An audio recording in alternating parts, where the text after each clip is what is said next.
When you start to dream about it, do not resist.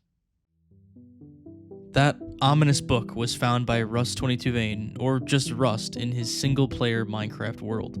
At first, Rust recordings start out pretty normally, he's just on a horse, but then something pops on screen. Hi there, this is my instant replay. I will explain shortly. I guess he'll explain shortly, but as of now, it doesn't seem like anything is really going on. He just says goodbye to his horse, which is named Emma, and then he gets ready to head out to sea. This is pretty normal stuff, nothing that would make you think twice. But it's only once he actually sets off on the water that we see why he's recording this. Something begins to appear on the horizon. It's entirely unclear what it is at first, but as the chunks start to load, we begin to see strange trees on a distant island.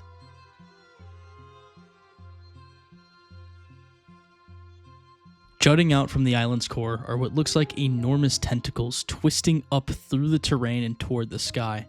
And above them, atop the island, stands a massive statue of some winged creature watching. Before Rust even sets foot on shore, it's clear this is no ordinary place. Nothing about this looks normal to Minecraft. The entire island is placed and it's waiting to be found. And with that figure looming over on the mountaintop, Rust finally makes landfall and begins to explore. In Rust's investigation, he finds out that the island is entirely made out of chiseled tuff. You may have also noticed the polished diorite trees with azalea leaves that are all around him. This is an interesting place, to say the least, and the statue atop the mountain makes it no better. But Rust makes his way towards it.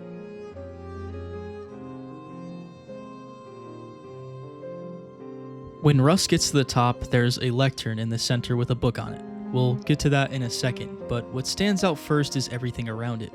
Wildflowers laid throughout and the statue itself, which is built out of tough blocks, but it's way more intricate than anything on this island. Rust decides to finally check out the lectern. When you start to dream about it, do not resist. You will learn its name. I resisted it. It is the sea. There is something in that place. I have seen it. It is not part of the city. It is above us. It is above. I cannot speak its name. I did not know a name could feel like that. It is so glorious. It is. Do not resist. I ask you, do not resist the dreams. I believe they are here now. The ones who worship it, I will now devote myself to it, to them, for when it rises, it will bring a new era. We see that the book is titled Devotion to the Sea, and it reads less like something someone left behind and more like something someone had to write. What's even more shocking than the book is what Rust does after, which is pull out a book titled Chords. This book already has 5 distinct coordinates in it, and he adds the coordinates from this statue to the book.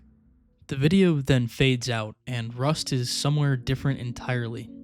Rust, this time, formally introduces himself, and we get the coordinate book explained.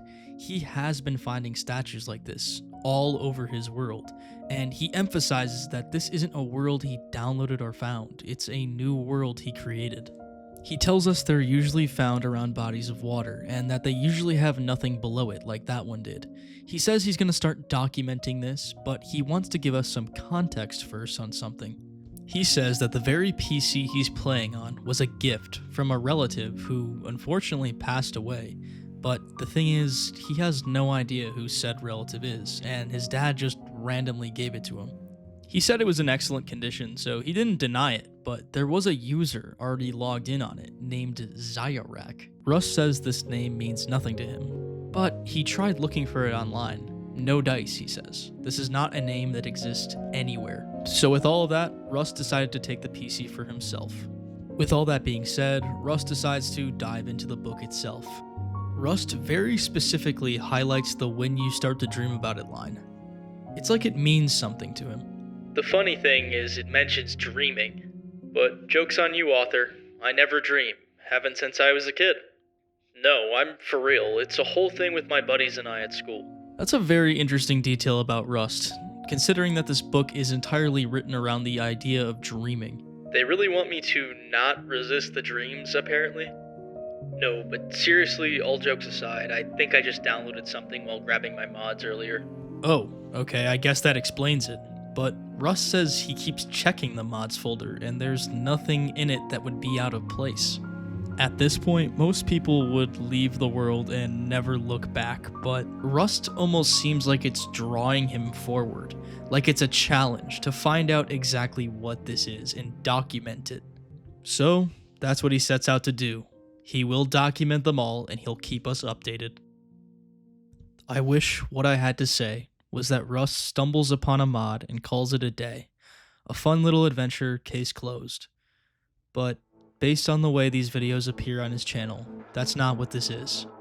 Rust is in for something a lot more confusing than that, a lot more unsettling. So, let's dive into the mystery of Rust 22 Vane.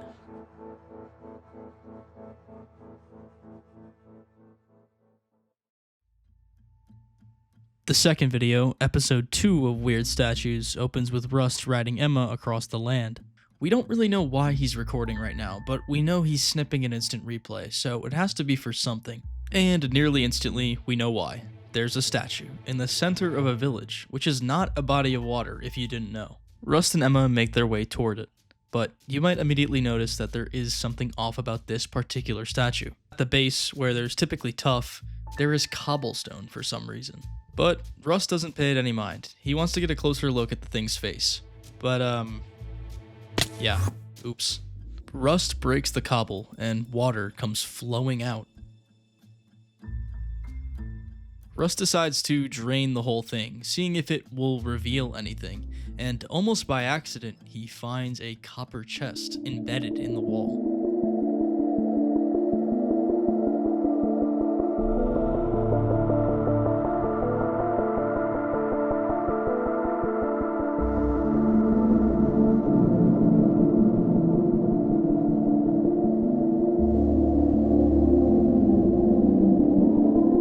I mapped every dream I had. I thought if I could get the whole picture down on paper, it would make sense. It does not. It could never. The Citadel. It does not. Something sleeps there. In the deepest parts, something sleeps there. The world doesn't matter. Whatever is sleeping here is with me. It is my head. It is my machine. You are mapping them. You are mapping them. You are mapping them. Don't know why. Don't know why. Don't know why. Mapping them. You are mapping them. Don't know why. Don't know why. People seek it out. I've seen them. My street, watching the house. They were gone, but I saw. Thurston, my name. I only hear the other name now. Do not say out loud. I don't know who gave this to me. I do not want to see that city anymore. I do not want. I want to go back to before I knew. Before the first dream. Before the.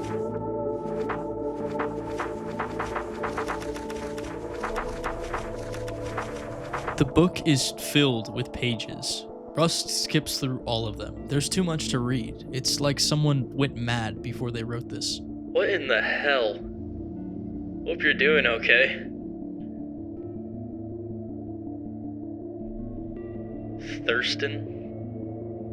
Rust decides to investigate the monolith one more time, and he finds even more.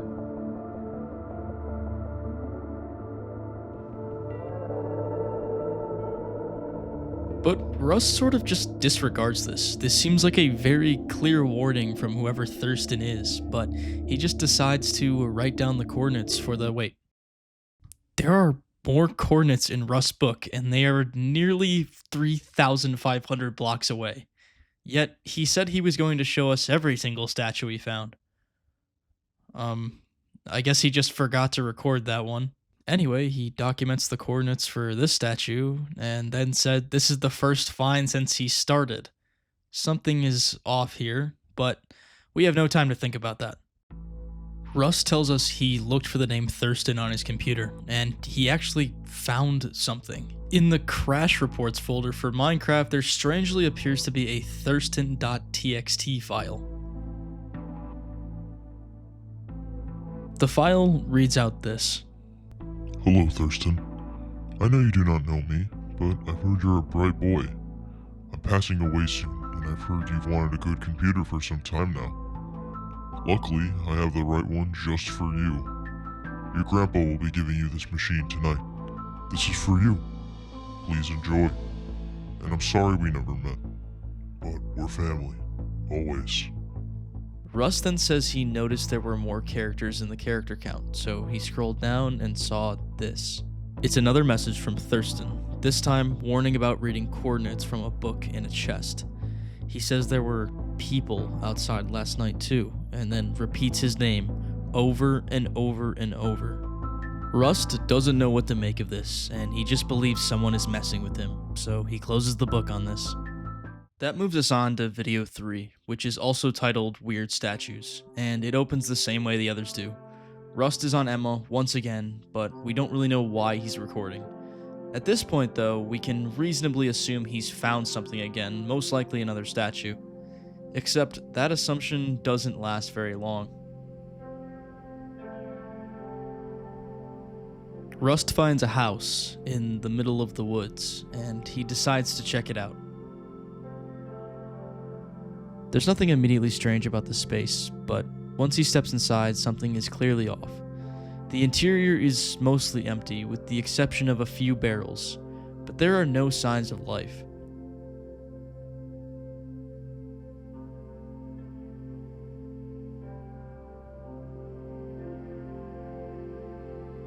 Rust checks those barrels and finds only scattered random objects.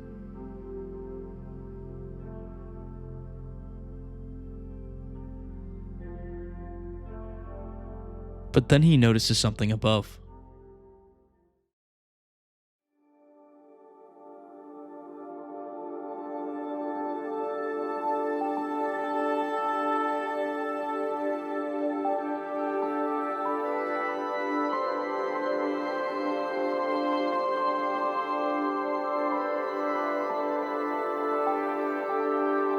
Up in this attic, everything is changing. The walls are covered in these strange paintings, each one depicting a place that looks like it sits on a body of water. This place has massive walls and pillars. It's a structure that feels far too large and deliberate to be ordinary. Rust finds scattered prismarine blocks, which means someone in this house scoured the ocean for something. But his investigation mostly leads nowhere. There's nothing other than a painting of a cephalopod-like creature, which is the same kind we've been seeing on the statues. So there is a clear connection here, but we have no idea what it means. Russ comes to an intriguing conclusion. He believes that the city that Thurston is talking about in the books is the same place we see on these paintings. That makes him believe that this place belongs to Thurston, but he says that's impossible, as this is a new, single-player world. This has to be a mod. Even if it is, it's ridiculously impressive. I think it's pretty obvious to me that this is not a mod, but Rust, for some reason, cannot reach this conclusion. Regardless, things take a turn when he starts investigating the bookshelves. Rust finds a written book called The Excerpt. It claims to be an excerpt from an interrogation dated 1924. We did not find it. It found us, as it finds all things eventually. You see, it came from somewhere your maps do not show. Now, before the ocean, before the land beneath it, even before the word for either, it was already here. I couldn't help but notice, but you people keep asking, what does it want? That is the wrong question. It does not want. It waits. There is a difference. Wanting implies it needs something from you, which it doesn't. But you are useful. The dreaming ones especially. When enough of them have seen the city, it remembers its existence. And when it remembers, it stirs. When it stirs, it may begin soon. You will ask what happens to the vessels. We asked this too once. We do not ask anymore. We have seen enough to know the answer is not something that translates. When it rises, officer, you will remember its name. Not because you learned it, but because you always knew it. Every human being who has ever lived has always known it.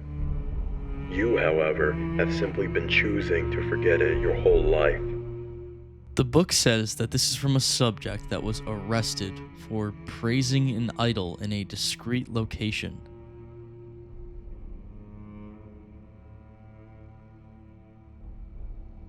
Rust has some questions about this book, but those questions are going to have to remain unanswered, as we have no idea what this book is, whose house this even is, and what is even going on in Rust's world. Rust also makes the connection to the statues and the strange creature that is pictured on the wall. They match almost exactly, octopus-like face with wings. Rust does not believe this is a coincidence either. He scours the house looking for where Thurston would have kept his coordinate book, and eventually, he finds something.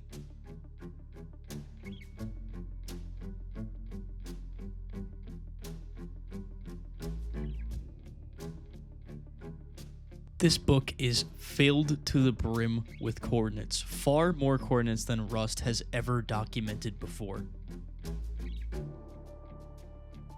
On the 5th page, however, there is a cryptic phrase, along with the same set of coordinates repeated over and over. This continues on for almost 10 pages. There's a lot of coordinates, obviously too many to follow, so he says he's going to start with the repeating ones, as he feels the most drawn to them personally. He's confused as to why Thurston would single those out specifically. He then says he doesn't think he should, but then undercuts it by saying he's going to go tomorrow. Interesting. Video 4 has a bit of a different feel to it right from the start. It's no longer titled episodically like the others, it's just called NVIDIA Replay Date. It's almost like he stopped thinking about the presentation entirely.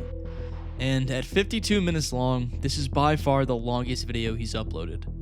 Whatever happens in this one, Rust was in it for a while. The video opens up this time a lot more formulaically than the other ones have. Rust is introducing himself here, and he gives us an update on his dreams, or rather the lack of an update, as he has still not dreamt. But then he says something insane. Don't think I didn't see you watching me.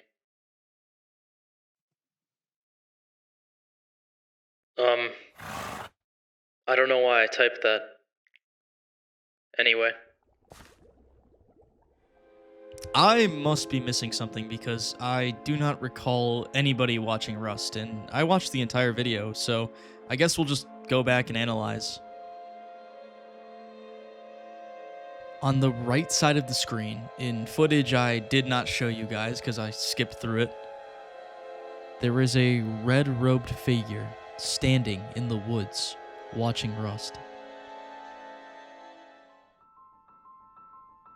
Immediately after this, he shrugs it off and acts like he didn't say anything, and he continues on his way. Correct me if I'm wrong, but up until this point, Rust has seemed like a pretty analytical and smart person. I wonder why he's just blatantly ignoring signs of danger. But one thing is for certain, he definitely saw it, but it's almost like he's not being allowed to react. It seems like the only thing he's allowed to do is follow the coordinates, which he does.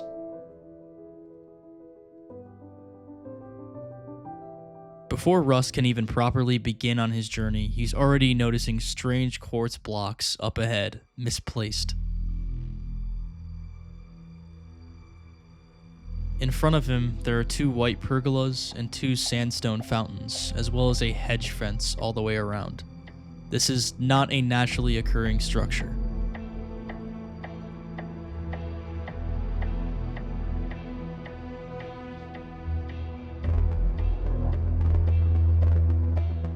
Rust decides to see what's beyond the hedge fence, and what he sees next is unexplainable.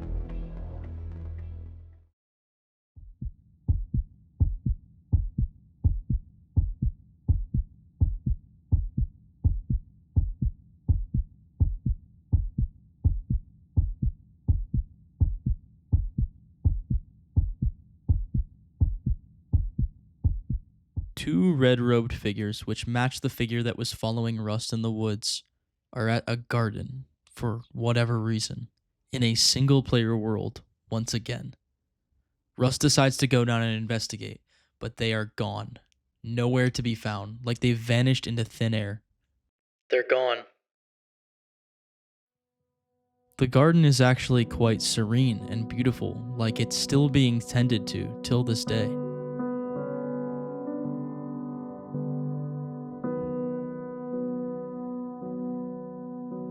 But you may notice the statue in the center matches the cephalopod statues that we've been seeing throughout Rust's recordings. So this is clearly not a place of peace, but a place of ritual. Rust documents the coordinates anyway and continues on.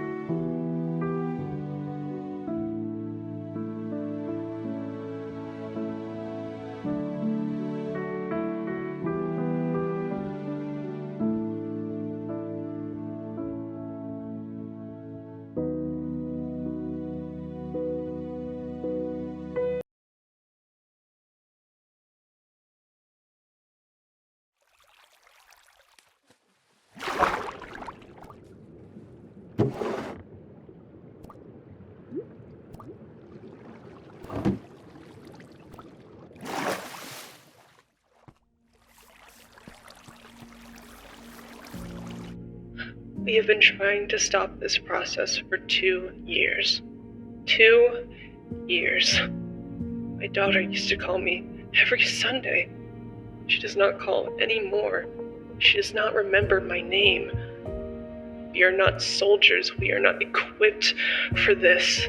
We are parents and siblings and spouses who drove to hospitals and sat in waiting rooms and were told there was nothing physically wrong.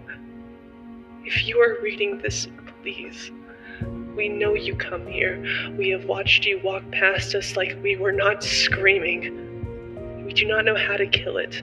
We thought we did, but we were wrong. We are leaving this here because we have nothing left to try, and we cannot go home and pretend we did not. If you can still hear us, run. Not for yourself.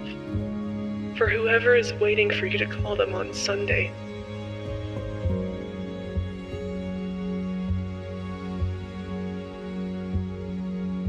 What in the world, man? There really is no process. Kinda just gonna walk there? It's not a big deal. To me, this sounds like Rust is coping with something. Like, he doesn't want to walk to that location, but he's brushing it off as just something he's going to do for no reason at all.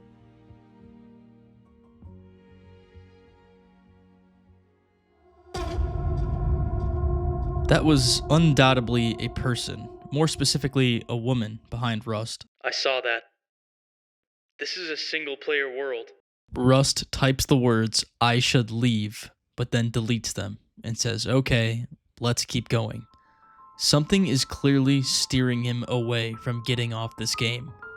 And what that thing is, we do not know. There's a possibility this is Rust just making bad decisions, but I don't think so. In front of Rust, however, the path has been laid clear. There is a bridge leading somewhere. And Rust does the thing you should always do when you see an ominous bridge. He follows it for no reason.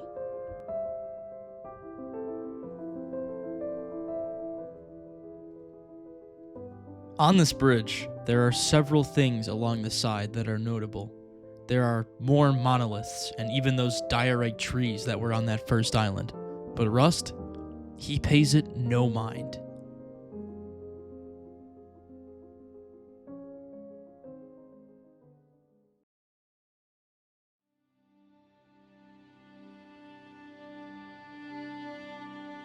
What just happened? I'm drooling all over myself. Light-headed. Rust crashes Emma again. What is going on? It's like Rust is blinking in and out of consciousness, but something even crazier happens next. He finally sees the polished diorite tree, even though, as we pointed out, they've been there the entire time. Somehow, he only notices it now. He continues to move forward, but those blackouts keep reoccurring. Even at one point, he types in the chat to confirm this. He tries to explain what it feels like too, but the message trails off as if he's drifting in and out of consciousness mid-sentence. Despite all of that, his movement doesn't change, and he keeps walking in a straight line, almost mechanically, like he's locked onto a track that he didn't choose. Once again, another polished diarrhea tree, but this time, consistent with how he was on the path, he doesn't acknowledge it at all. He just keeps moving forward. The terrain, it's starting to change. The path is now lined with chiseled tuff, moss, and polished andesite. This is no longer just a random patch of land. It's forming a road, a literal road, leading toward those coordinates. And you may have noticed that house in the distance, but just before Rust can reach it, he walks straight into the water and sits there for a moment before finally reacting. Oh my god. What is happening? I need to go to the doctor or something. But nearly immediately, he contradicts himself. I'm fine. Gotta keep going. Rust keeps pushing forward until he runs directly into the house. The sudden stop, however, seems to snap him out of whatever trance he was in. Rust finally acknowledges the house as if it wasn't just right in front of him on the shoreline, and as he steps inside and searches the chest, he realizes they're empty. This place is barren, with no supplies and no signs of life. It's an abandoned structure sitting alone on the shoreline.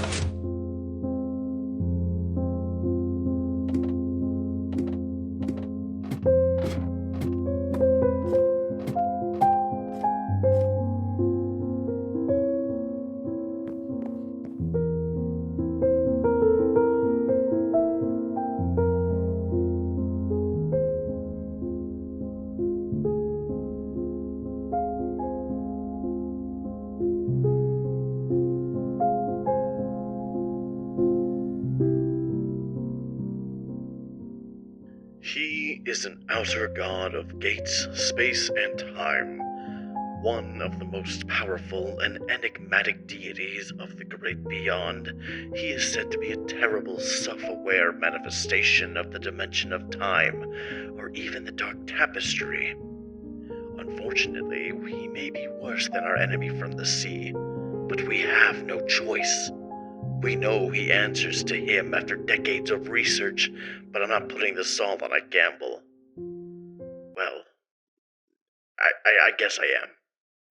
I have no choice. It took my sister to the sea, dragged her beneath the waves, and forced her to become a vessel. No more. We will make it answer to its master. The message doesn't fully make sense, but one thing is clear. Someone knew about this process, and they were trying to stop it. Rust continues to investigate this library even after reading that, but this place seems to go nowhere. That is, until...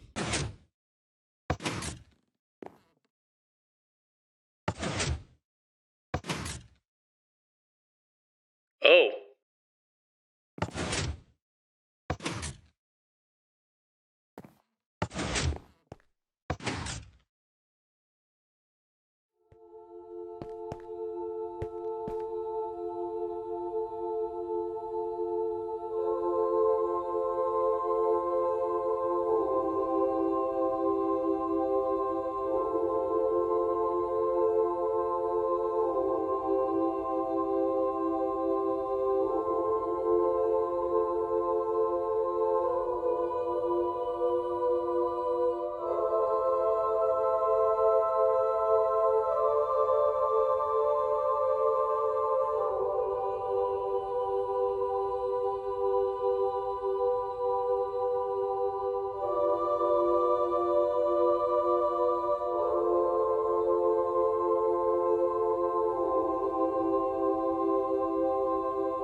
Something bad happened here. Abruptly, his focus shifts, and he says he needs to get back to Emma. There's no clear reason why, it just seems like an urge, but he continues to hesitate and pushes against it. Rust is struggling with something internal. There's a compulsion to return to the surface, and while he's moving around, trying to resist it, he spots something.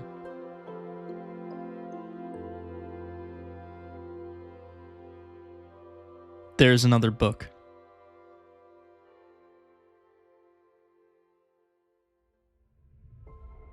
We have been meeting here for 3 years. We know what it is. We know what it wants. We believe we have found something greater. It answers to this thing. It knows all doors that exists and exists outside of time. We believe whatever has taken our families answers to this thing. We are unsure what the results may be, but it is a risk worthwhile.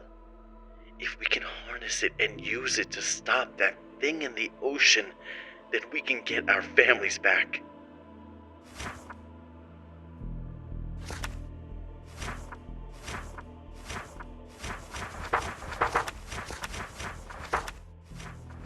First contact was made on the 14th. It was not what we expected. We expected something that would listen. It does not listen. It already knew we were coming. It massacred all of us. I hid, and when I returned, it had left a devastating contrail of an unknown substance. It went back through the gates. There is only me left. I do not know what to do anymore. I am starting to dream of the Citadel. It has selected me, like it selected my father. Goodbye. We are sorry for all of this. It cannot be stopped.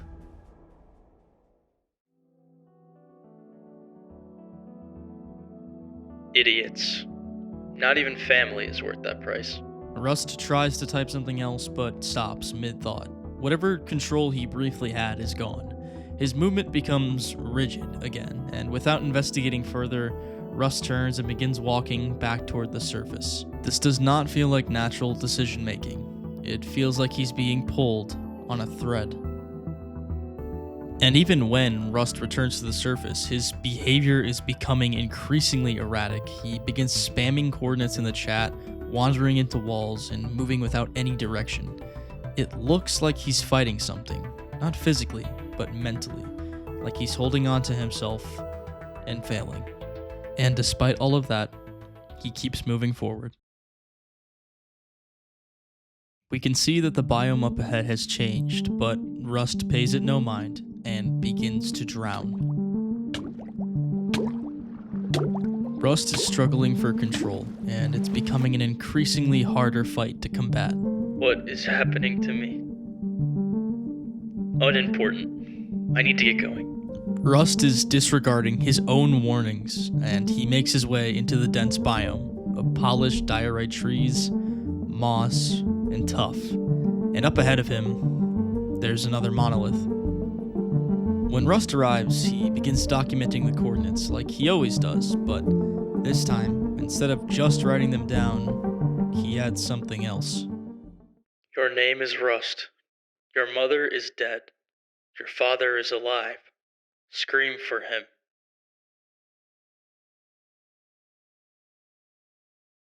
He's writing reminders to himself. What's the reason? We do not know.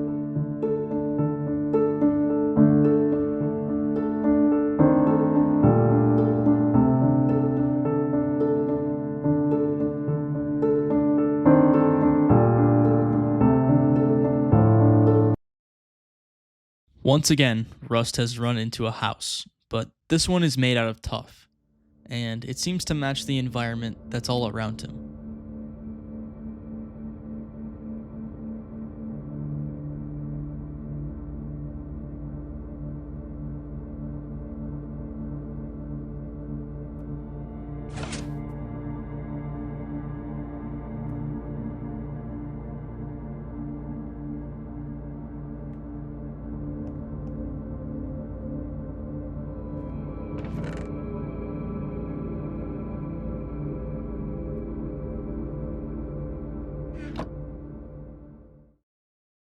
brain, it's going to die soon. I've dreamt over and over of that stupid city. The creature's stupid face. Until I cannot even picture my aspirations in life anymore. I think I'm one of the lucky ones. I can still think a bit, type. Just cannot move. I cannot stop seeing it. So I'll use my buff, or whatever, to say what I've always wanted to say to myself.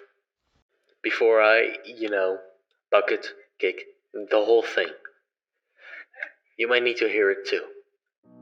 Anyways, here it goes. You keep thinking you need to be perfect to be liked. But one day you will see. The people who really care never expect that. They just want you the way you already are. Oh, my dog, Piper. Please, save her if you find me. I hope she won't miss me too much. And that's all. Goodbye. Cool message, but I got places to be.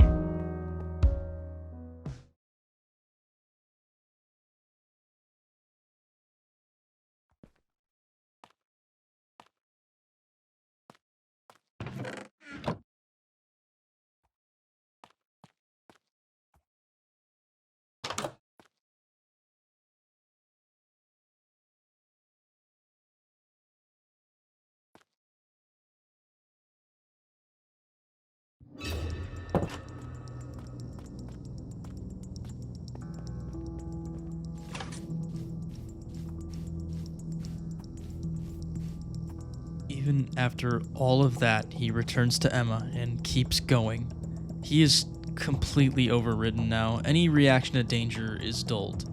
No more hesitation, no more questioning, just pushing forward toward those coordinates. An absolutely massive structure begins to materialize in the distance. It's impossible to tell what it is or what it was built for, but it looks like a wall.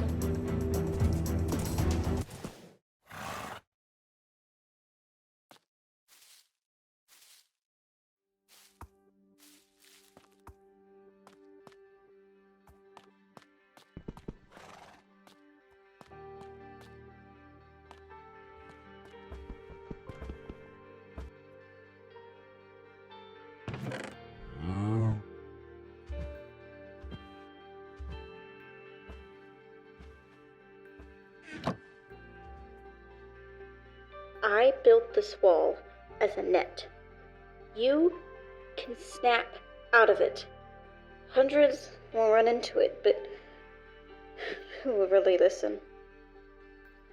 Listen to me. Scream. Scream for help. Someone will come. I know it's hard to move your mouth, but just try to, please. Open Chrome. Order a pizza. Put in the notes 911 now. Please. You can end this. You are almost there. It is almost too late. I'm assuming you're a non-dreamer who thought they'd be safe. You are not. You are actually worse off. It wants to see you itself. This is your chance. The wall may break your trance slightly. It is limited, but you can use it. Please. I am the last. This is my last message. This warning is so heartfelt, but Rust ignores it. And I don't think that's by choice. He cannot stop it at this point. It's a compulsion, one that even he apologizes for. Still, in what feels like his final act of agency, he fights to place the book back where he found it. To me, this is him trying to give the next person who stumbles into this a chance.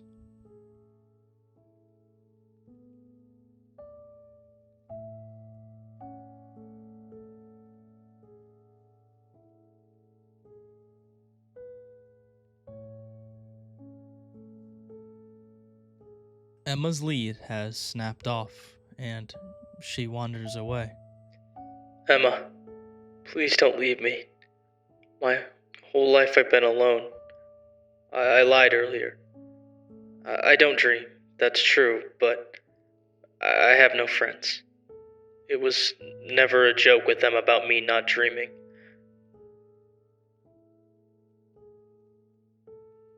I lied to you all.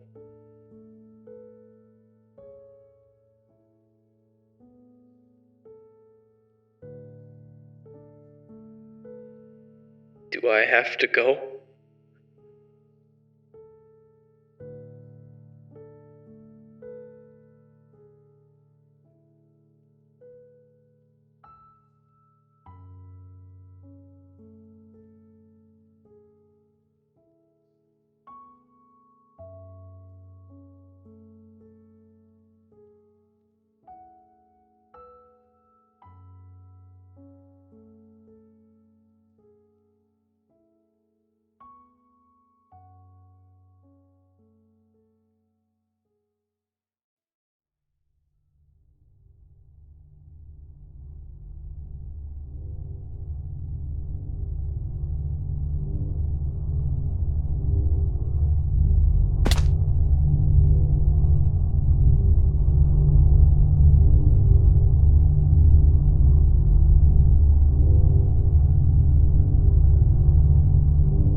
I'll just let this part speak for itself.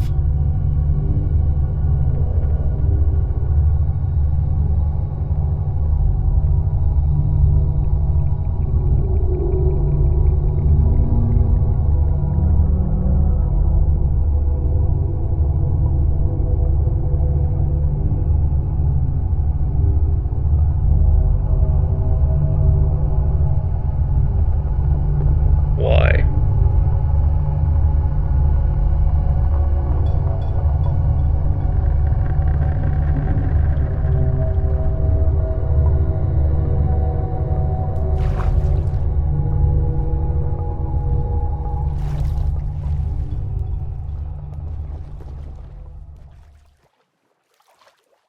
And that is the end of the 52-minute video. The difference in time between this video and the last one is vast. If the dates in the titles are any way to tell time, then there's been a 4-day leap.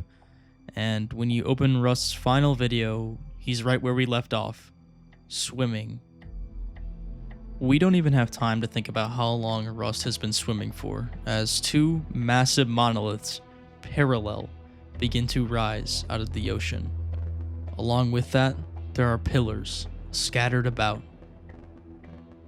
Then, something else starts to appear. Something massive.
Where am I?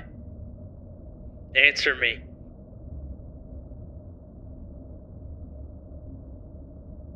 Please? You can still change. You don't have to do this. I am forgetting everything. I don't want to not remember her face. My mom. Please.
Am I dead?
Welcome home, Rust.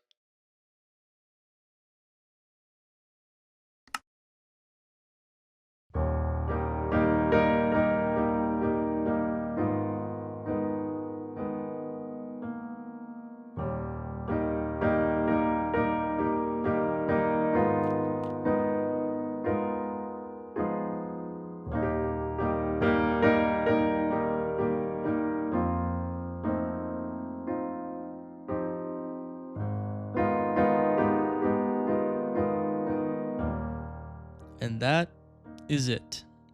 That is the story of Rust 22 Vane. We have no idea where he ended up. We have no idea what he felt or saw near that massive opening, but whatever happened, Rust is somewhere else entirely. Somewhere far. And whatever had been compelling him this entire series has finally got him. Not dreaming was simply not enough to save Rust. The entity found its way regardless. But maybe that was the entire point. Maybe that was the reason Rust was chosen for this process in the first place. A challenge. A test to see if the entity could bypass the logic of not dreaming. And it's safe to say it worked. But there's still so much we don't know. Who were those robed people? Who was that woman in the garden? Why did Rust have to give up everything in the end? Why did he even see that gate if his fate was already sealed from the start? Well, the only hint we have is this. You probably noticed that there's a strange code at the end of the book that Rust reads in the void. It is a very, very simple Caesar cipher, so whoever hid this wanted people to find it, but it leads to a YouTube URL link. Let's watch it together. Hello, Nementics. Hello? You found it. Rust's recording will be shown to millions by you. Because of you, millions will not have to walk to those gates anymore. I'm sorry, what is going on? There is no reason for it to spread its mind across the globe, no. In a crude attempt to document what you have found, for content or entertainment. What is happening right now? You and Rust have shown them all. I haven't shown anybody anything. How does this person even know who I am? I appreciate it. You will too. This will make us all remember. You already know it. You have all forgotten. Humanity. What have we has forgotten? I didn't do anything. That was all Rust. I was just narrating this. What are you talking about? Wait, hold on. How does she have devotion to the sea? Rust threw it into the ocean. Who the hell is this person? Thank you for showing it to them. Zyorak. Why does see that you soon. sound familiar? Oh my god. That was the name that was on Rust's computer at the start. She said I showed you? I didn't show you guys anything. I was just narrating this. I don't like this. I'm done. I'm gonna stop here. Goodbye for now. And I'm sorry.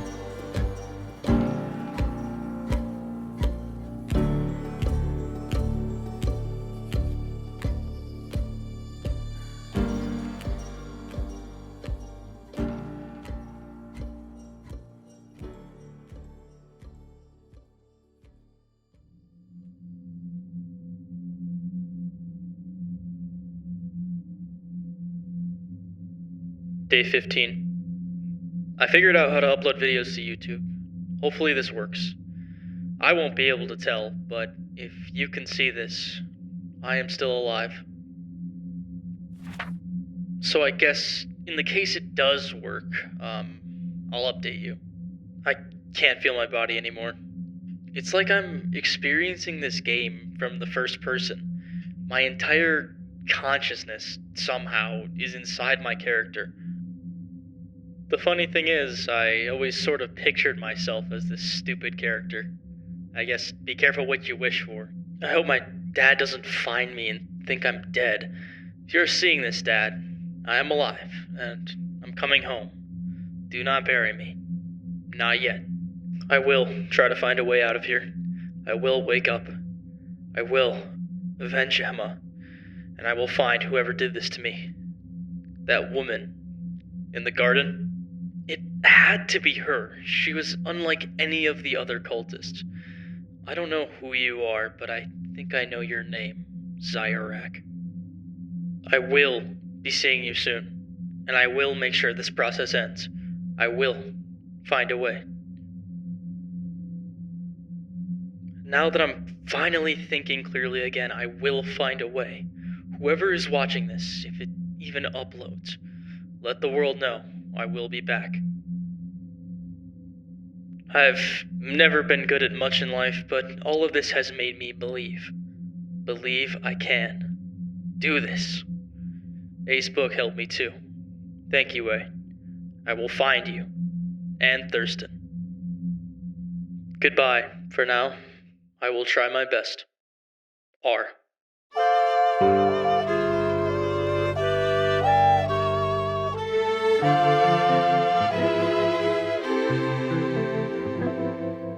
Sing me a sweet song.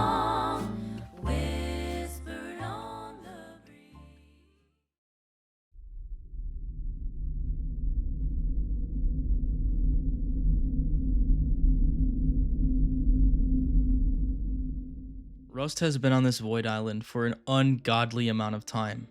He counts only by guessing, and even that feels generous. He has gone out in every direction, south, north, west, and east, and found nothing. His goal was to find if the void led anywhere, but it clearly does not. The only thing he has is the monolith.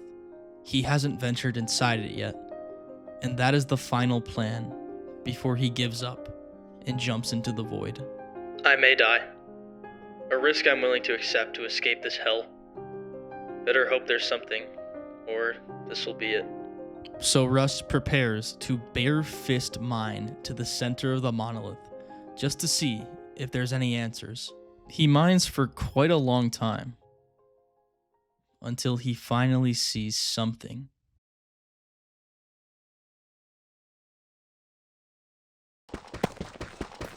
It's a vacant and wide room that contains 3 doors. These doors don't seem to lead anywhere. There's nowhere to go. Every door is a dead end that leads absolutely nowhere but a wall. This can't be it. Are you serious? It is worth noting that one of the doors leads to a black void, but this void doesn't go anywhere, doesn't transport Rust to any place, just ends, and that's about it. Well, I guess the void it is. At least this will finally be over.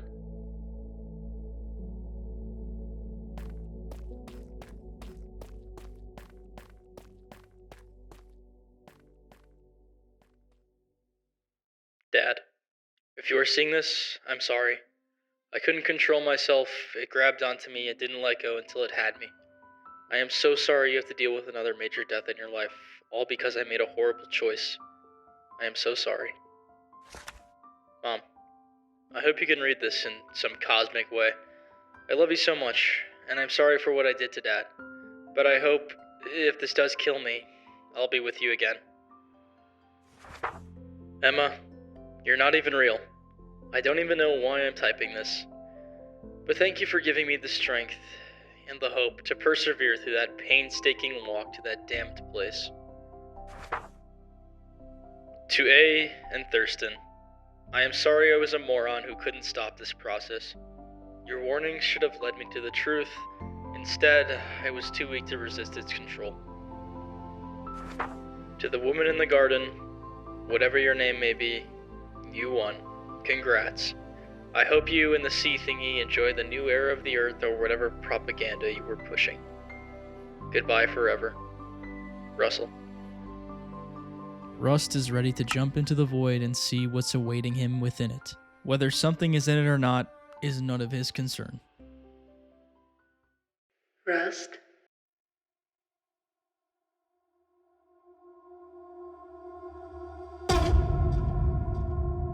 Your life is still useful. Do not just throw it away. Who are you? I have been watching you. I am curious about your birth. He did not consume you, for whatever reason. You know what? I wish he did. I'm sick of this. Now just leave me alone. Do you wish to jump? Yes. Now go away. Alright, you will see. I will see you soon, and we will discuss. Despite all of that, Rust still jumps in the void.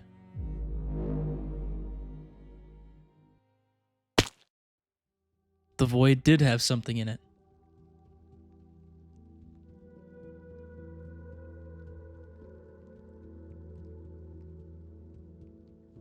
Rust has no idea where he is, and this doesn't look like any other area he's been in before. I'm not dead. I thought that would work. The place that Rust has landed in sits here like it's supposed to exist for a specific reason, but that reasoning Rust can't figure out. Just leave me be. No answer. Why am I not dead? No answer once again. That is, until. You think I do not have full control here, Rust? So you didn't really leave. It's that mysterious garden woman once again. It seems like she left the game earlier, but no, she is still here and still talking, a thing that is obviously impossible to do in Minecraft. We need to talk, Rust. There's nothing to talk about. There certainly is. However, I understand it will be difficult with a person as stubborn as you are. You will learn what this place is. Where even are you? You will see what Relie offers a mortal. The hell is a Relie? When your heart is ready, think of your deepest regret. Enter a cave and witness what he can provide. When my heart is ready? Hello? Maybe one of these caves will have a void for me to jump into. Rust begins to investigate the strange blocky caves that are all around this forested underground area, but there's something peculiar about them. I want you to pay attention to exactly what cave Rust enters. It's like when he enters it and comes out of the other side, he's somehow teleported across the way to another cave. This is a pretty difficult detail to catch as most of the caves look very similar, so Rust decides to test it. He grabs a moss block, places it at the front of the cave he's about to enter, and enters the cave. If the moss block is gone by the time he comes out the other end, the caves are looping back on one another. Rust finally comes out of the other side, and our suspicion is confirmed. No moss block. The caves are looping, a puzzle that seems unsolvable to Rust. But what did the woman say before? She said, think of your deepest regret, something Rust probably ignored because he doesn't trust her. Because Relie has nothing to attach onto. Think of your most regrettable moment as a mortal. Why? You will see. Rust finds it a trivial task to think of his most regrettable moment. He finally listens to the mysterious woman. It's like she's coercing him into playing her game. But he does it anyway. He enters a cave with the most regrettable moment ripe in his mind. Something is finally materialized.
Hello?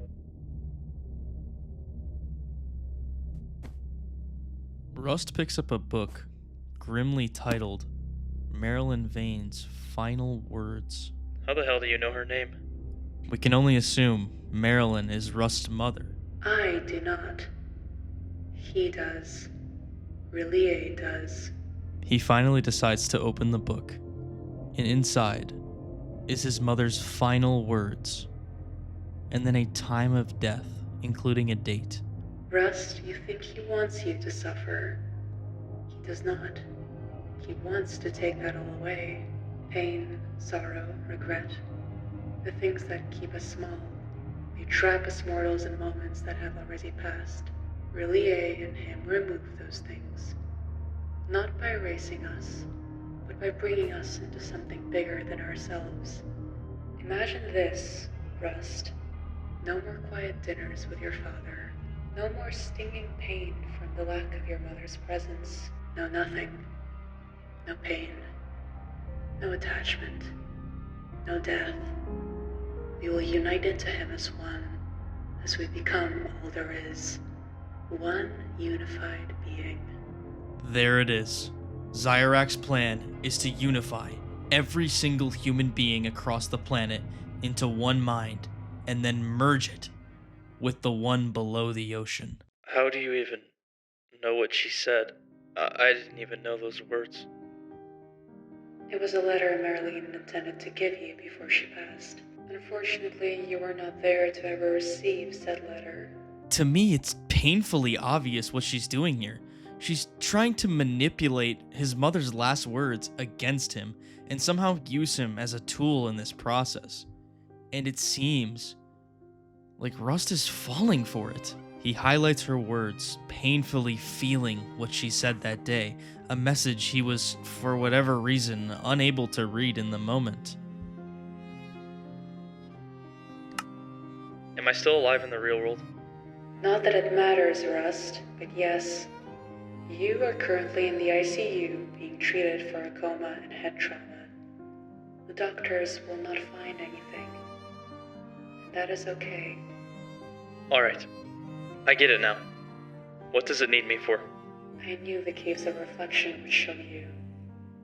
He needs our help. For the first time since his inception, mortals are useful. Rust agrees to go with her, but he asks one final question. Does that mean Emma? She's still alive? He can bring Emma back. It can?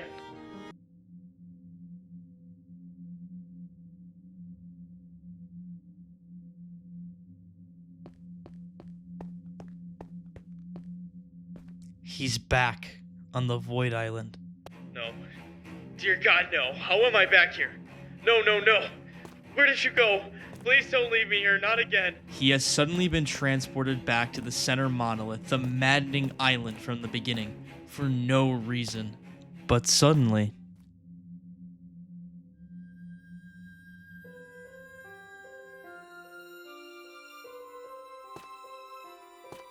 Is that?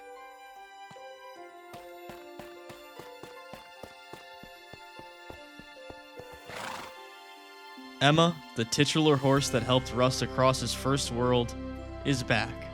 Somehow alive again. I don't trust this, but... You see, Rust? And here she is again. With his help, there will be no death. I see. Can you, not do that? Again, Zyorak talks about his power and what it can do. It can take away pain, bring back the dead, pretty much anything you can imagine. And Rust, he's still playing into it. He somehow finds a way to relate it to his dad, saying that his dad will never have to feel the immense guilt and pain of losing his wife and son. That is his power in full display. Emma did not have to die, you see. She could live eternally like us. Are you ready to understand your purpose, Rust? He asks a question that I think's been on all of our minds. I saw you watching me back then. What did you want? Your alertness was unseen in a vessel. I knew you had use, like me. After a plethora of manipulation, she finally opens the door so they can start talking. But Rust has one final question. One more thing, though. What's your name? It is a name I have not uttered since I was a girl. Ah, okay. Well, I'm Russell. I am aware, but thank you for being so open. I guess you can call me Z for now. They finally go through the door, but what awaits on the other side is not creepy. It's actually quite peaceful.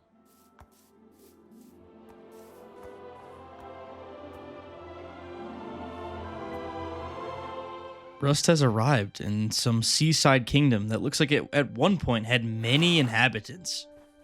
We also see that all too familiar gate off in the water. Where are we?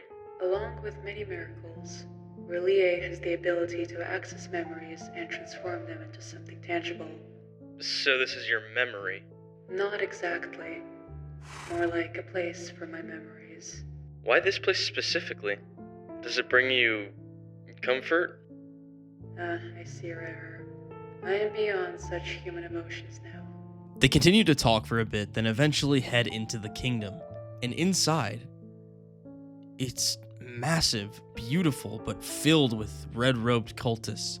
The same evil, despicable cultists that killed Emma in the first video. They run around mindlessly like ants skittering along the ground. They clearly have no personality, no original thoughts, just servants to the thing in the ocean. But Zyorak requests that Rust speaks with her on the balcony. Clearly a bit traumatized by the appearance of these red-robed cultists, Rust tells one to back off. Something is off here, but we can't tell what. So, why is that there? That is his domain. You see, Rust, it is time for the new era. Politics, war, destruction, famine. It has become too much for the Earth. It requires his reset. When he rises, he will bring a new era of unity as thousands of minds collide with him upon his gaze. You've said that before, but how do I help? I'm just a guy.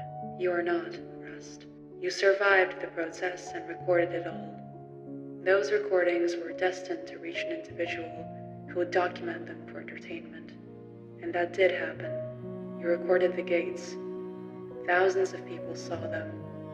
Now their minds are arriving in his domain. This makes Rust realize something. His recordings that he's been taking this entire time have been uploading and getting onto YouTube.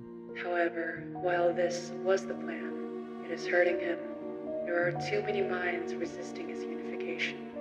And that is where you come in. I believe your detachment from humanity has made you so inedible that not even he wants to consume your mind. But this is a good thing, Rust. It means you were chosen. Chosen to do what? To stabilize. And how do I do that? You enter his domain and guide the lost minds. Do you believe you can do this, Rust? This is your purpose. And this will save people. Yes. While he will always exist, the merge can cause us to lose many minds. Rust's role in all of this is he's basically a crisis hotline operator during a mass panic. He makes sure all the minds merge peacefully with no pain. While this sounds manipulative, Rust seems like he's down to help her. But what happens to me? Don't I stay behind to help? Unfortunately, yes, but I cannot enter either. Our purpose is purely to save humanity, not to join them. Is this okay? Rust, for whatever reason, agrees to this. He will essentially become a battery for this entity for the rest of eternity. This is no doubt a horrible deal, and I have no idea why he would take it. Will you meet me down at the beach when you're ready? Unfortunately, all the manipulation tactics that Z has used seem to be working. It seems like some time has passed, and Rust has officially made his decision to help the entity and to help Z. He enters the water with Emma, bidding them a farewell on the shoreline, and ventures toward the gates in the water. The gates that are identical to those that he walked into back in his original world. But this will be the first time that Rust has entered this gate with a clear mind, meaning we'll actually get to see what lies beyond those stone walls.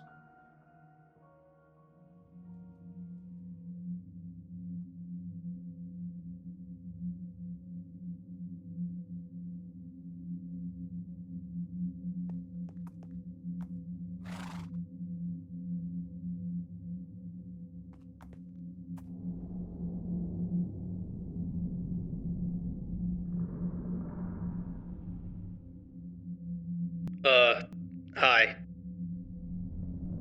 Yeah, I know. You don't like me very much. All those minds cramming into you, that's gotta hurt, huh? Alright. I'll help you. One condition, however.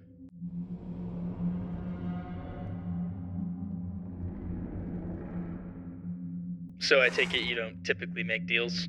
How about this? You give me what I want. I will allow all those minds to enter you peacefully. If you don't, I'll let them all painfully slam into you for an eternity. Rust attempts to bargain with the sea creature.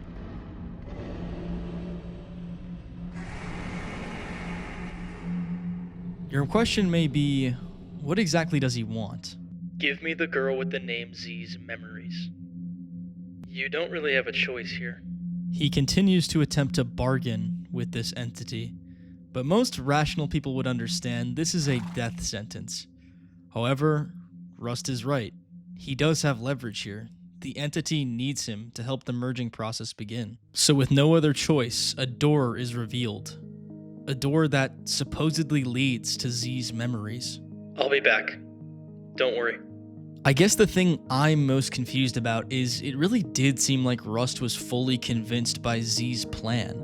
But was it all just a ruse to find a way into this place, to find a way to access her memories and somehow use it as leverage? We won't fully know his plan until we see where exactly he's going. So he enters the gates.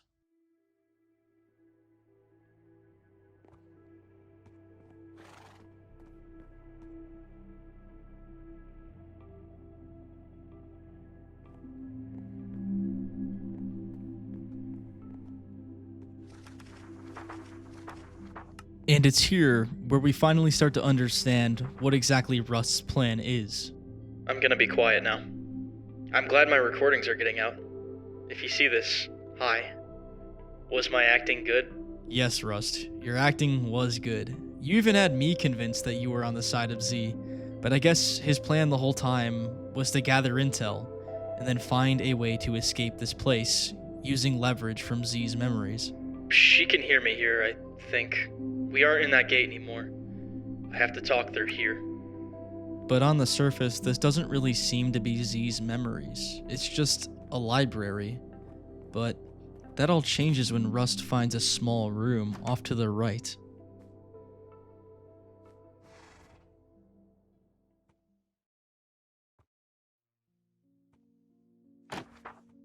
I have begun to notice small things about Zyorak that I cannot quite explain.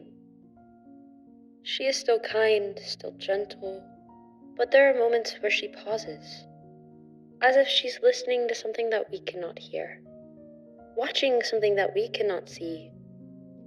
She has always looked at the world differently, not with wonder, not with fear, but with a sort of understanding that feels far too certain for someone of her age.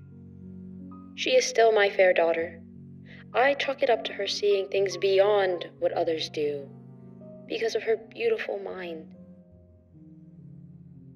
Cassian feels hesitant to give someone like her more political control, but I feel differently.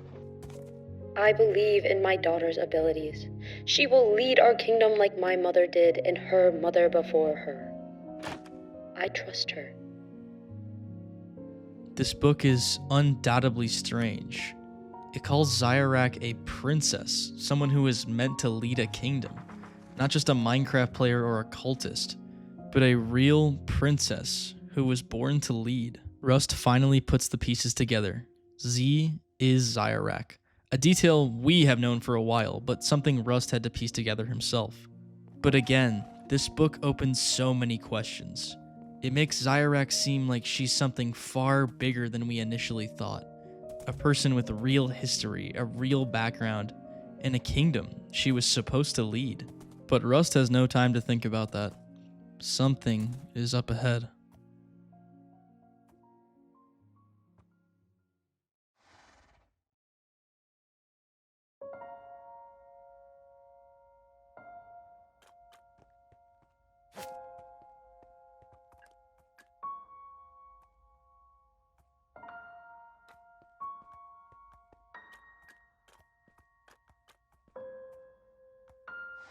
There is a mysterious girl sitting on a windowsill whispering something to herself.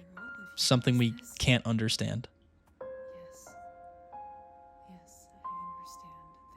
They are You may notice that that woman vaguely resembles Zyorak, missing the black dress and the weird eyes, but it seems eerily similar to her.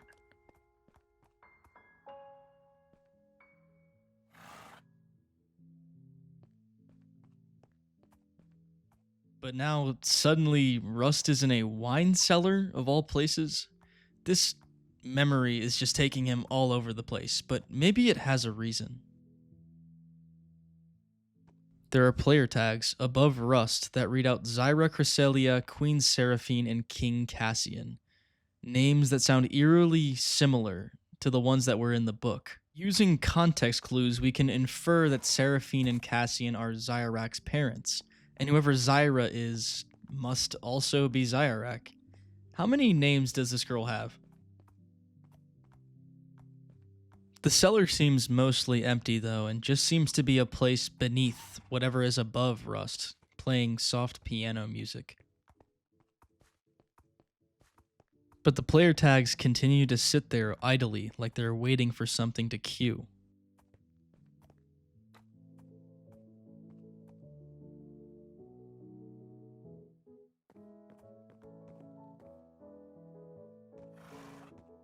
You may have believed it to be impossible to stare without having a face, but these faceless players prove otherwise. They somehow, even without eyes, stare down into Rust's soul and watch him. But suddenly, the players begin to approach Rust.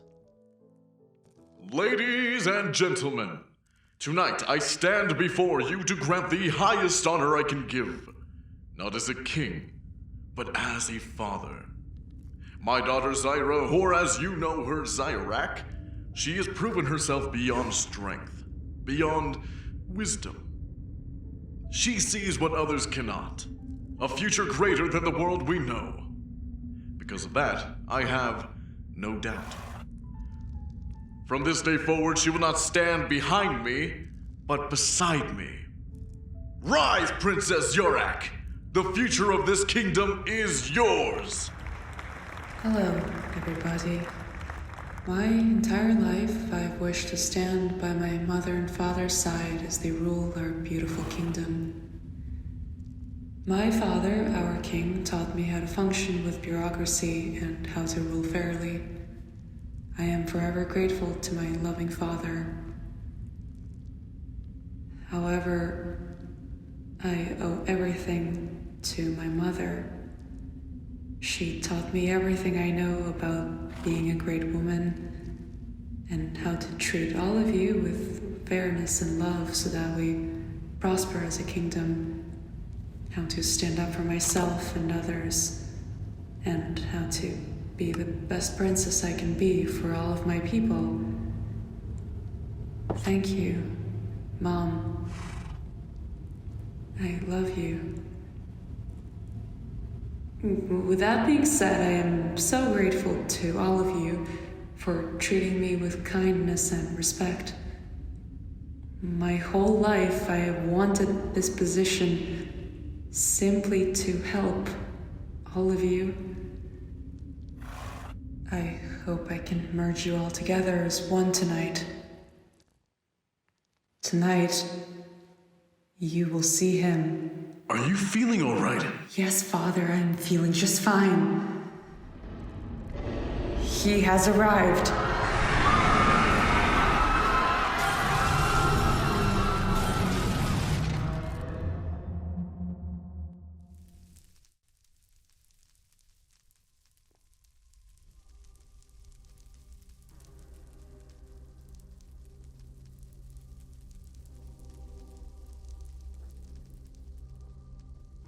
The kingdom has been destroyed.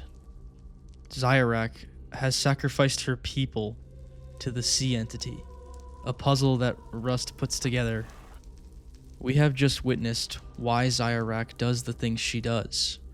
She is so devoted to this thing, so entranced with it. She's willing to sacrifice everything she loves, including her parents, to appease this thing. Rust realizes the difference between Zyra and Zyorak. Zyorak being a formal title that she was given as a princess for some unknown reason. But strangely enough, a trail of redstone blocks leads somewhere.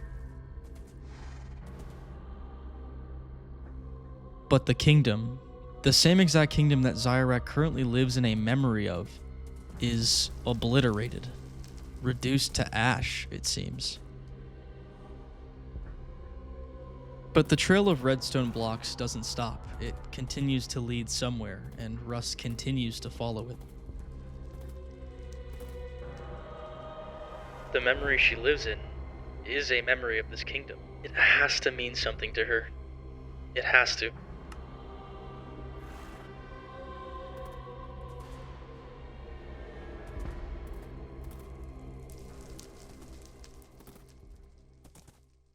It's Zyra, but she's sitting there with her parents by her side, both of them motionless. She stares off at the gate like she's longing for that sea creature to come back, like she's been left behind.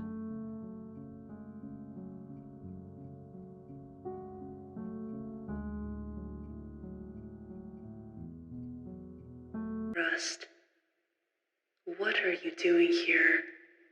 You're supposed to be helping him. Look around you. What is this? You did that to them. You murdered all of your people, and you used me. Do you even know the faces of the people you've taken away? I mistook your emptiness for strength, Rust. To ponder that I really believed you could be anything more than a failure. No. Your ignorance is somehow far worse than all of humanity. Why would you live in that kingdom, a complete copy of your parents' home, and pretend like it means nothing to you? If it meant nothing, you would have left it here in this memory. There's still some of you left. Zyra. Do not ever call me that. Let me show you the consequences. What are you of doing? betrayal.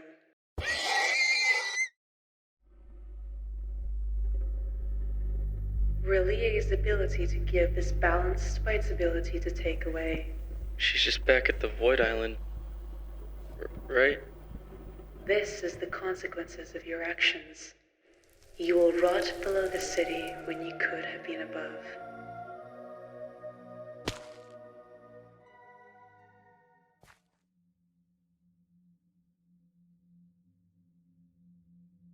Remember when you fell asleep because you were too tired from partying? Who said that? You never even got to say goodbye. You made Dad watch her go as you were too busy to drive to the hospital. Leave me alone. How many missed calls from him that night, Rust? 26. All because you wanted to party by yourself. You let Emma die twice because you were too weak to resist it. You lied to thousands of people about having friends. You sacrificed thousands of people to a monster just because you're too narcissistic to not record your every move. What kind of failure would do that? The kind of failure that is only a stain on the world. You're right. I'm not gonna deny it. You were made to do nothing. Not even a hungry, infinite being wants you around. Everyone pulls away from you.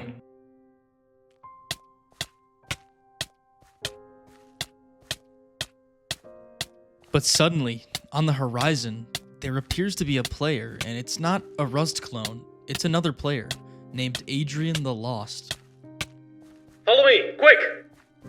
The two of them run through the dirt void, but there appears to be nothing. This place is devoid of any life or any structures, until suddenly, a massive structure appears with the letter A on it. Adrien quickly uses his plentiful amount of dirt to block them in, so they're safe. Alright, we're safe here. Who are you? I am Adrien. I have been down here for a while. Did you also get sent down by Zyorak? I don't remember. All I can remember is this place. Speaking of which, what is this place? I'm not sure. I've built this around the gate. I've been waiting for it to open, but it never has. Rust then puts something interesting together. So your name is Adrien. Did you happen to write a book with the name A? If you're a little confused what Rust is talking about, when he first made his rounds through his original world, he found a book from a person named A, who seemingly also suffered the same fate as Rust. I don't remember writing a book.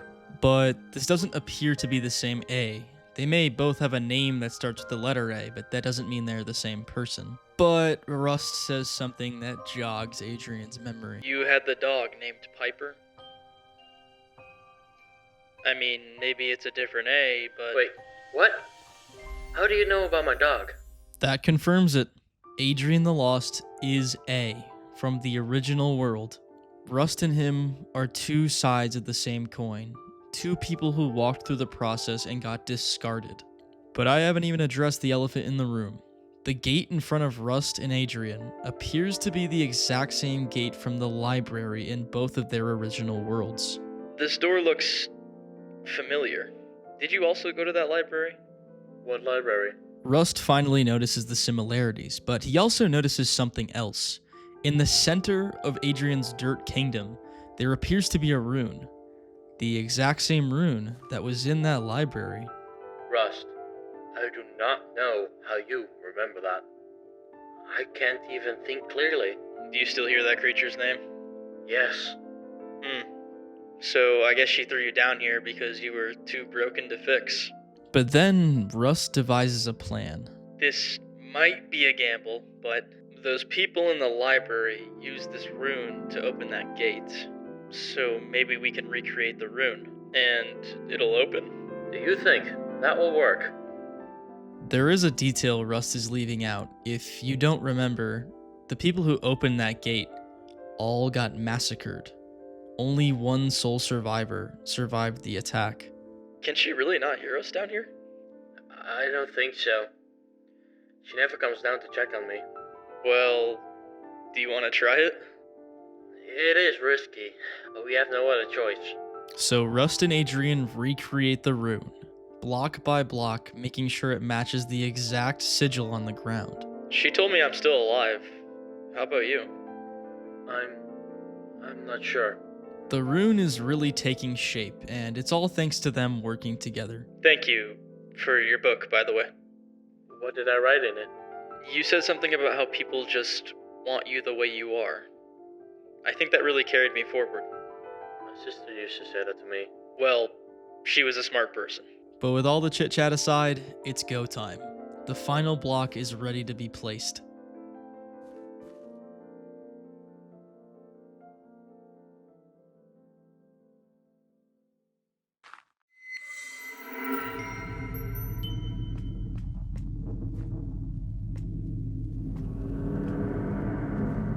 Alright, let's go.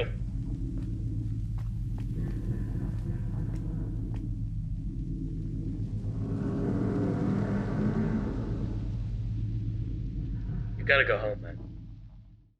What? Come on, let's go. It's coming. My buddy has been dead for years. Go live the life I never could. Why are you doing this? Someone has to be paid. Go! Adrien. Go! I'm sorry, eh? Goodbye.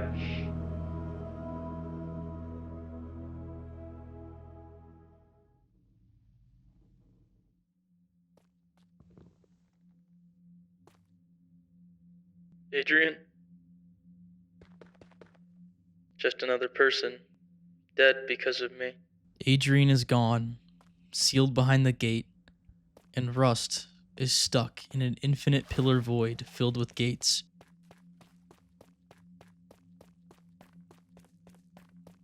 And to make matters even worse,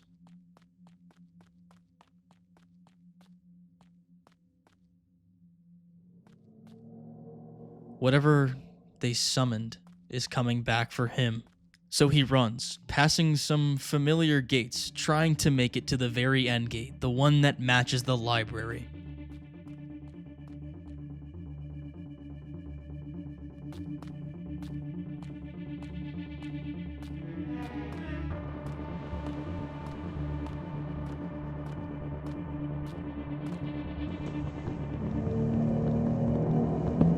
There it is. It's the library from his original world, just beyond the gate. But that creature is right behind him. He makes it, just in the nick of time, but he's back, in a place all too familiar. The only question is, what is his plan from here? Rust is finally back in his original world, and he opens a book and begins to write. If you're watching this, whoever you are, whoever Zyorak used to spread its influence to all those people, I need you to upload this. For Adrien's family, for my family, and for all of those families who have lost so many because of this process. Will do, Rust. I'm still watching. I will make this right. I could probably just hide in this world forever, but I won't. That's something the old Rust would do, not me. I don't know if it was my mom's words or Adrien or seeing Z's memories and what happened to her, but I need to fix this. I need to save Zyra. She's still in there somewhere. I am going back to Relie on my own terms this time, without Emma carrying me all by myself on foot. I will end this. I will make it go back to sleep beneath the ocean. Rust makes a risky decision. He's going to go back to the gates of Relie and try to save Zyra. And that's exactly what he does. He walks back through his entire world, this time under nobody's control. He gets to see everything for himself. He makes sure to stop at the house where he originally found A's book and changes A's name back to Adrien, making sure his real name is never forgotten. Rust ventures back through all the old monuments that he passed in his original world. You have the wall, the old village with mysterious structures looming above in the sky, and then you have the beach, where Rust finally decodes the sign that he walked past before. You will see Relie soon. But suddenly Rust is back on that shore, and he begins the 4-day swim to the gates of Relie.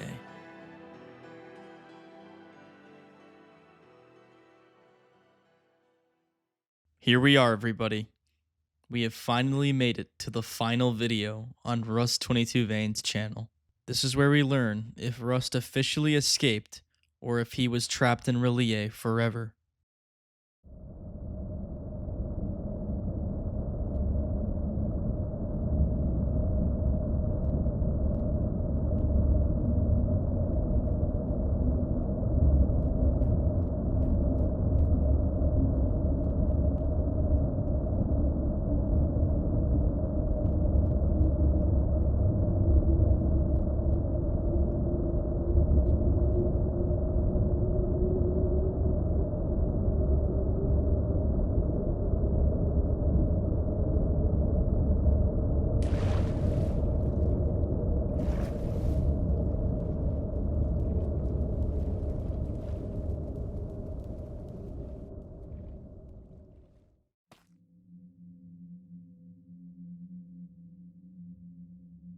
Rust types out Zyorak's parents' names, highlights them, and copies it, like he's going to paste them again and use them in some way.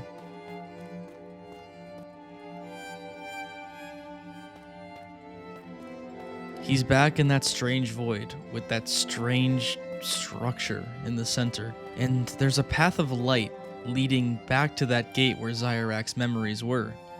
And in front of said gate is Zyorak herself. Rust is careful to sneak up on her, and he eventually comes up behind her and begins to spam her parents' names. But she doesn't react, not even a little. She just runs off into the gate.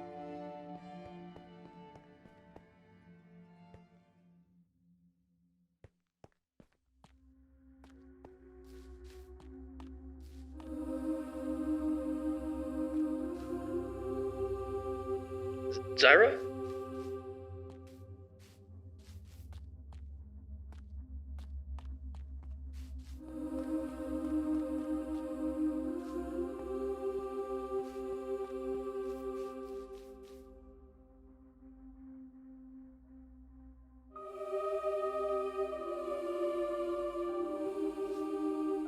She suddenly disappears.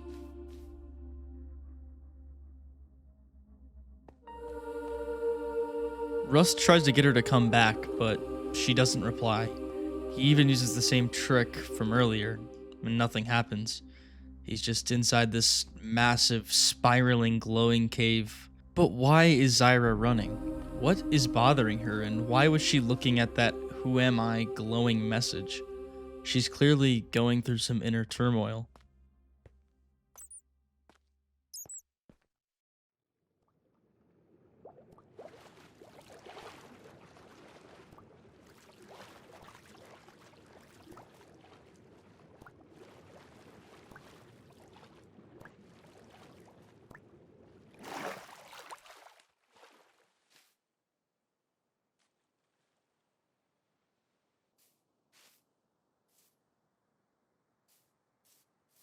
Zyra?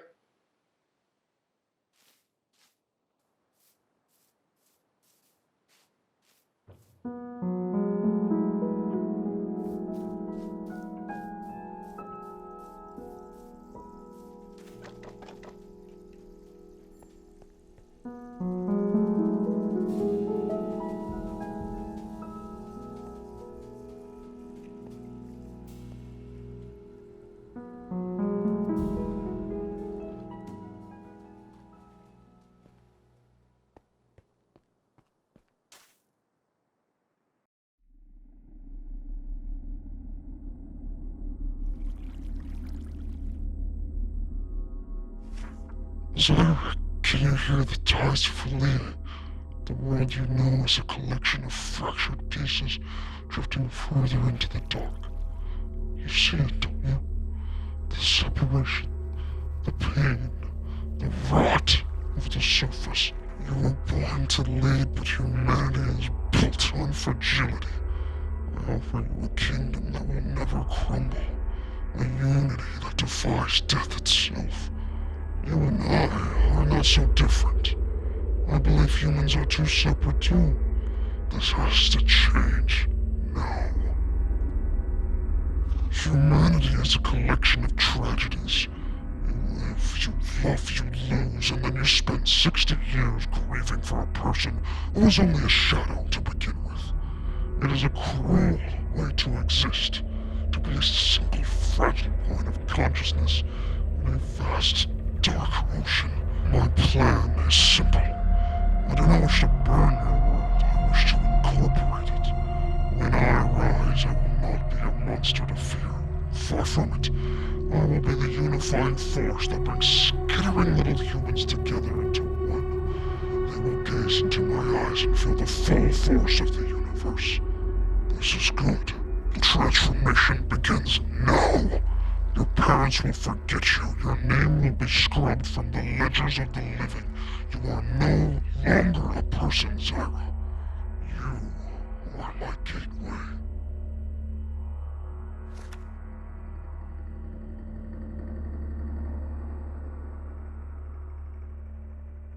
So we finally know the creature's name.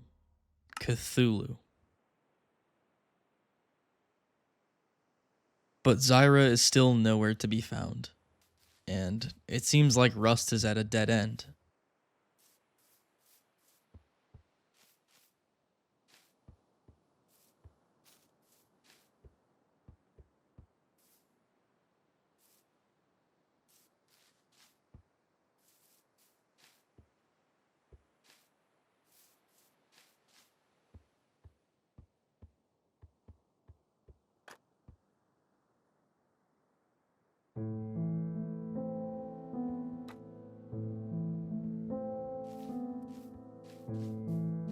Zyra? They were small. They wanted me to run a useless kingdom for a few decades and die. You showed me what they really were. It's all a kindergarten game would pretend. They're not even dead anyway. Relie can bring them back. They would be fake copies. Just like Emma. And you know that, don't you? What's the plan here, Zyra? Be its slave for the rest of your life until it leaves you and I in the dust? It doesn't care about anything. It just wants its Earth back. My parents were insignificant, Rust. They meant nothing. They did nothing. Why do I care? Why do I care? Because that's called being human. What was her favorite color? What? What was her favorite color? Why does it matter? What was it? Is this what you want? Is this who you are? You live in a memory of their home. They aren't pathetic. Green. What?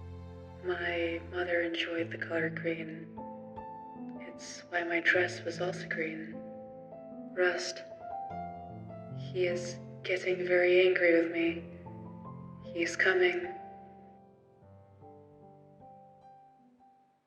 What do their voices sound like? Stop with this, it is not working. It is. Your mom and your dad, they believed in you. We cannot continue to be separate, Rust. Do you not see how emotions ruin our potential? What's wrong with that? You loved your parents.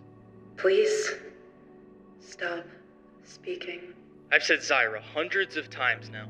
You want to know why? Zyorak is a name thrust upon you, forcing you to become a princess, something you never wanted. I know this thing takes those emotions of regret away. You never needed that. Those emotions make you human, make you Zyra. There was no reason to change, to look for further answers. A life of fighting for your destiny is better than this. A destiny forced on you. Seraphine, Cassian, my mother, my father. Why do I care for them? Because you're a human. I cannot be anything more than this. Who am I without him? You decide. Not that thing. He's coming, Rust. He's right there.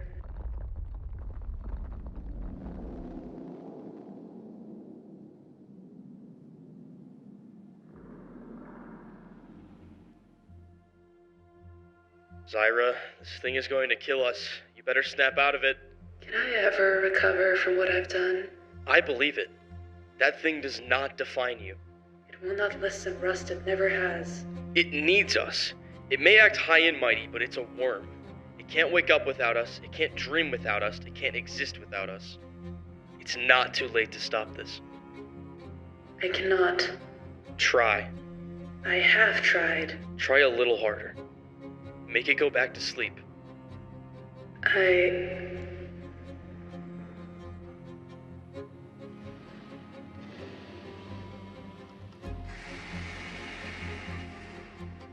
What's it saying? It says it is sick of me.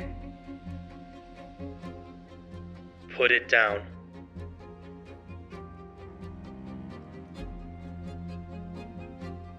Go back to sleep.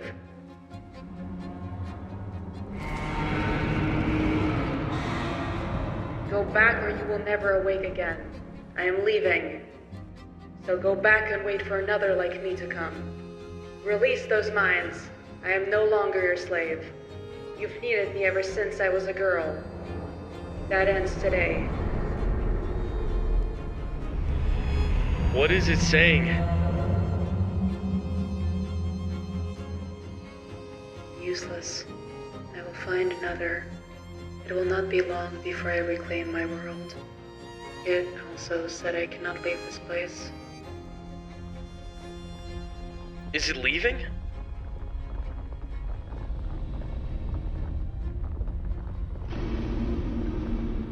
Cthulhu finally leaves Rust and Zyra alone, but that doesn't mean it's dead. It just means it has gone back to waiting. Is it asleep? Zyra?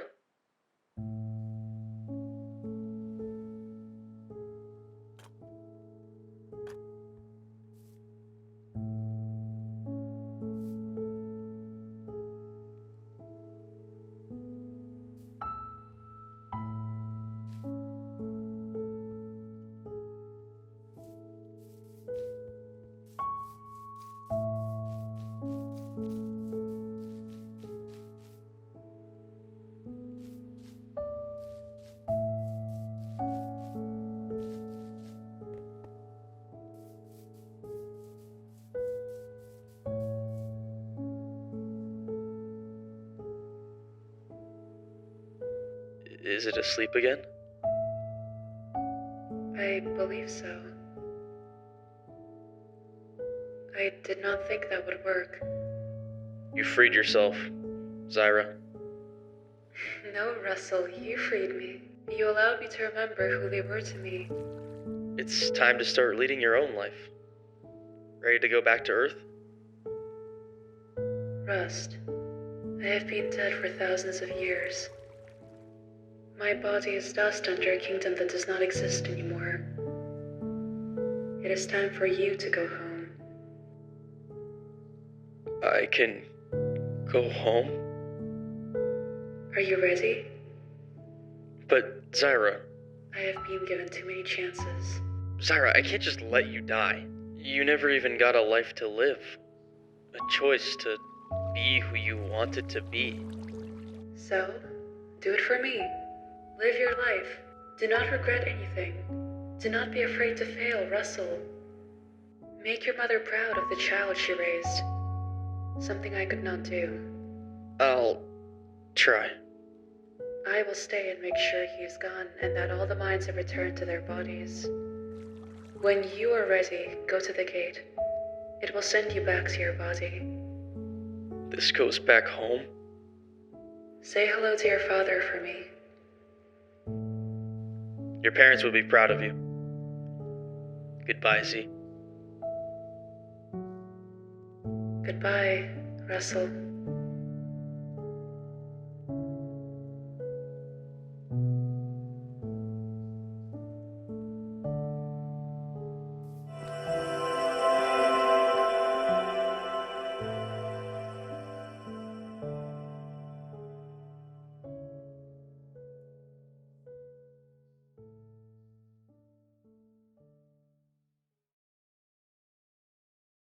This morning, I finally heard from Rust. He messaged me on Instagram, and it sounds like he's doing pretty good. Hey man, just watched that video you made on me. I appreciate you sharing that with the entire world. To see those wonderful comments, those pictures you all drew of me, believing I could escape even when I was ready to die, I don't even know what to say. I wanted to tell you what happened after. I was in the ICU for 2 weeks, severe malnutrition. They said my body had been shutting down slowly the whole time I was there, but my dad sat next to me in the bed every day. He didn't know if I was coming back. Nobody did. When I woke up, he cried. I don't think I've ever seen him cry like that, not even when Mom died. He just held my hand, cried, and didn't say anything for a really long time. I got discharged a few days later. When I got home, the computer was still on, but Zyra was gone. It was just the flower field and nothing else. She is no longer with us. But in her last moments, I think she understood what it meant to truly live, to truly choose who you want to be. She may think she was just a pawn, a useless chess piece for that creature's cosmic game, but she taught me something I don't think I could ever forget. I cannot continue to waste my life away pretending to have friends, grieving over a cartoon horse, and not dreaming of bigger things for myself. I think it's time, for the first time since my mom said her final words, I start living. I stop pretending to be the stupid character and accept what makes me who I am, what makes me different, what makes me Rust. Thank you all for keeping Zyra alive in your memories. I doubt she thought anyone ever cared for her that much. I feel the same way too. I am not sure where my life is going to go from here, but I know I'm going to live every minute of it.